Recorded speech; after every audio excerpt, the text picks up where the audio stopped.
عمانی پانیوں میں صرف بہت کم بحری آمد و رفت موجود ہے۔ اب صرف 2 یا 3 نقطے دیکھ سکتے ہیں جو جہازوں کی نمائندگی کر رہے ہیں۔ تاہم شمالی حصے میں، جسے ایران اپنے کنٹرول میں سمجھتا ہے، تقریباً 90% بحری آمد و رفت اب بھی اسی راستے سے گزر رہی ہے۔ یہ ایک لائیو منظر ہے اور رائٹرز نے یہ بحری آمد و رفت کی معلومات دستیاب کی ہے۔ آپ بھی اسے خود دیکھ سکتے ہیں۔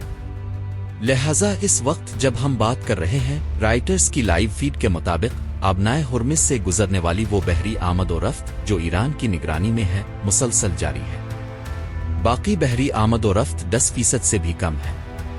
ایران کو صرف وہ حالات برقرار رکھنے کی ضرورت ہے جو اس نے پہلے ہی قائم کر رکھے ہیں، اور وہ بالکل یہی کر رہا ہے۔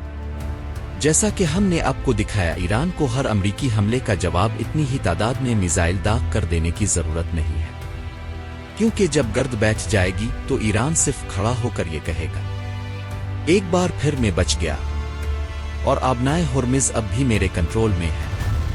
آپ نے ابھی لائیو دیکھا کہ اب تک کے سب سے بڑے حملوں کے بعد بھی، جو 1300 کلومیٹر سے زیادہ طویل ساحلی پٹی پر کیے گئے، کنٹرول اب بھی ایران کے ہاتھ میں ہے۔ تو یہاں حقیقت میں کیا ہو رہا ہے؟ اگر ہم اس جنگ کو آج 9 جولائی کی صورتحال کے مطابق سمجھنے کی کوشش کریں تو حقیقت میں کیا ہو رہا ہے؟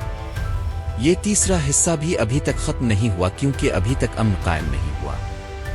جنگ صرف اس وقت ختم ہوگی جب مکمل امن قائم ہوگا اور ایک نیا تصفیہ طے پا جائے گا۔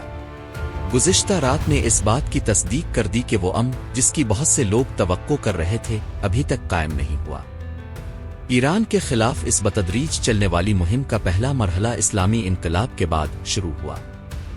1979 کے انقلاب کے بعد امریکہ اور مغربی ممالک نے فوری طور پر پابندیاں عائد کرنا شروع کر دیں۔ یہ پابندیاں مختلف مراحل میں مسلسل عائد کی گئیں۔ ایران کے اثاثے منجمد کر دیے گئے، تیل کی برآمدات پر پابندیاں لگا دی گئیں، بینکاری نظام کے ذریعے دباؤ ڈالا گیا، جس کے نتیجے میں ایران کو مؤثر طور پر بین الاقوامی مالیاتی نظام سے خارج کر دیا گیا۔ ایران کو سفارتی تنہائی کا سامنا کرنا پڑا۔ اس کے جوہری پروگرام، میزائل پروگرام اور اسلامی انقلابی گارڈ کور سے وابستہ افراد کو دہشت گرد قرار دیا گیا۔ یہ تمام اقدامات نافذ کیے گئے۔ اس کے باوجود 2010 تک ایران قائم رہا۔ جب ایران ان تمام دباؤ کے باوجود برقرار رہا تو امریکہ، اسرائیل اور مغربی ممالک دوسرے مرحلے میں داخل ہو گئے۔ اس دوسرے مرحلے میں محدود فوجی حملے شامل تھے۔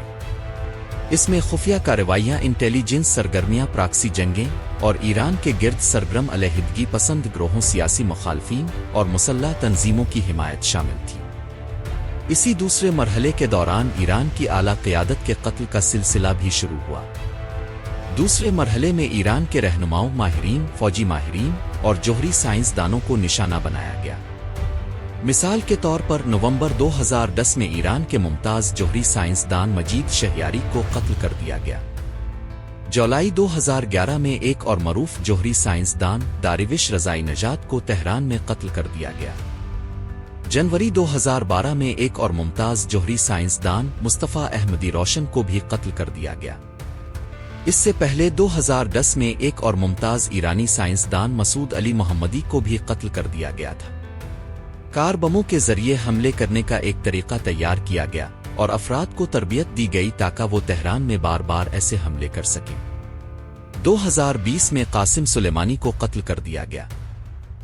بہت سے لوگ اس بات سے واقف نہیں ہیں کہ بغداد، شام اور افغانستان میں امریکہ کی جانب سے لڑی جانے والی جنگوں کے دوران قاسم سلیمانی نے مختلف اوقات میں امریکہ کو نمایاں مدد فراہم کی تھی۔ وہ باقاعدگی سے امریکی فوج کے اعلیٰ جنرلوں سے ملاقاتیں کرتے تھے، اس لیے وہ ان کے اثر و رسوخ کی حد سے بخوبی واقف تھے۔ تاہم جب موصل، عراق اور شام میں داعش کے خلاف جنگیں زیادہ تر اختتام کو پہنچ گئیں تو انہیں قتل کر دیا گیا۔ اسی سال بعد میں ایران کے ممتاز جوہری سائنسدان محسن فخری زادہ کو بھی قتل کر دیا گیا۔ 2022 میں IRGC کے کرنل حسن سیاد خدائی کو تہران میں قتل کر دیا گیا۔ 2010 سے 2026 تک ہدف بنا کر قتل کرنے کا ایک مسلسل سلسلہ جاری رہا، جو آخرکار آیت اللہ خامنائی کے قریبی افراد تک بھی پہنچ گیا۔ اسی دوسرے مرحلے کے دوران سائبر حملے بھی کیے گئے۔ ہم سٹکس نیٹ آپریشن کی پوری کہانی پہلے ہی ایک اور ویڈیو میں بیان کر چکے ہیں اور میں اس ویڈیو کے آخر میں وہ ویڈیو بھی شامل کر دوں گا۔ یہ دوسرا مرحلہ 2024 تک جاری رہا۔ اس سب کے باوجود ایران قائم رہا۔ اس کی معیشت کسی نہ کسی طرح چلتی رہی۔ اس کے بعد تیسرا اور آخری مرحلہ شروع ہوا اور یہی وہ مرحلہ ہے جو اس وقت جاری ہے۔ اس مرحلے میں کھلی جنگ شامل ہے۔ آپ کو یاد ہوگا کہ اس کا آغاز 1 اپریل 2024 کو ہوا جب اسرائیل نے دمشق میں اپنا پہلا حملہ کیا۔ اس حملے میں IRGC کے ایک اعلیٰ کمانڈر مارے گئے۔ اس کے بعد یہ تنازع تقریباً 19 اپریل تک جاری رہا۔ اس کے بعد دوبارہ لڑائی شروع ہو گئی۔ زیادہ عرصہ نہیں گزرا تھا کہ 2024 میں اسماعیل ہنیہ کو بھی تہران میں قتل کر دیا گیا، جو اطلاعات کے مطابق تقریباً جولائی کے مہینے میں ہوا۔ لہذا 2024 سے ہی اس مکمل جنگ کے تیسرے مرحلے کا آغاز ہو چکا تھا۔ پھر جون 2025 میں 12 روزہ جنگ ہوئی۔ یہ اس تیسرے مرحلے کا دوسرا حصہ تھا، ایک زیادہ شدید مرحلہ جس میں دونوں ممالک نے کھل کر ایران پر حملے شروع کر دیے۔ اس کا عروج 28 فروری 2026 کو سامنے آیا۔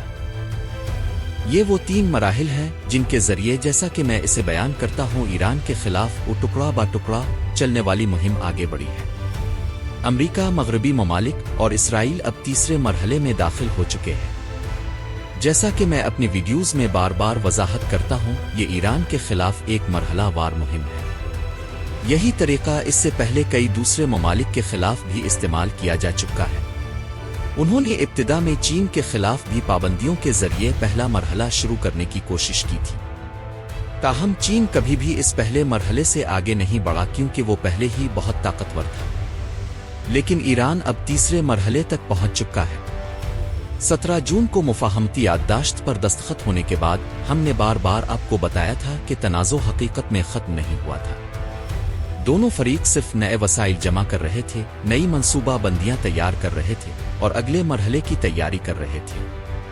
لہٰذا جب امریکہ نے 7 جولائی کو حملوں کی ایک اور لہر شروع کی تو در حقیقت یہ تیسرے مرحلے کے تیسرے حصے کا آغاز تھا۔ دوسرے الفاظ میں، ایران کی اعلیٰ قیادت کو ختم کرنے کی کوششیں ناکام ہو چکی تھیں، مذاکرات بھی ناکام ہو چکے تھے۔ تو پھر اگلا قدم کیا ہے؟ چونکہ وہ زمینی افواج تعینات نہیں کر سکتے، اس لیے اب وہ زمینی حملے کے بغیر ہی اسی طرح کے مقاصد حاصل کرنے کی کوشش کر رہے ہیں۔ ان کی حکمت عملی یہ ہے کہ ایک فضائی راہداری اور ایک بحری راہداری قائم کی جائے، جبکہ ان تمام مقامات کو تباہ کیا جائے جہاں سے ایران اپنے جوابی حملے اور کارروائیاں شروع کرتا ہے، تاکہ ان علاقوں تک پہنچنا مسلسل زیادہ مشکل ہوتا جائے۔ جب خاک جزیرے کے دوسری جانب پل تباہ کر دیے جاتے ہیں اور قریبی قصبوں کو نقصان پہنچایا جاتا ہے تو وہ کارکن جو وہاں تیل کے میدانوں میں کام کرنے کے لیے سفر کرتے ہیں، اپنی ملازمت کی جگہ تک نہیں پہنچ سکتے۔ جب رسائی کے راستے موجود نہ ہوں تو لوگ وہاں پہنچ ہی نہیں سکتے۔ لہٰذا جو مقصد وہ عام طور پر زمینی افواج کے ذریعے حاصل کرتے، اب وہی مقصد زمینی فوج بھیجے بغیر حاصل کرنے کی کوشش کی جا رہی ہے۔ یہی تیسرے مرحلے کا تیسرا حصہ ہے جو اس وقت ہماری آنکھوں کے سامنے جاری ہے، اور یہ جاری رہے گا۔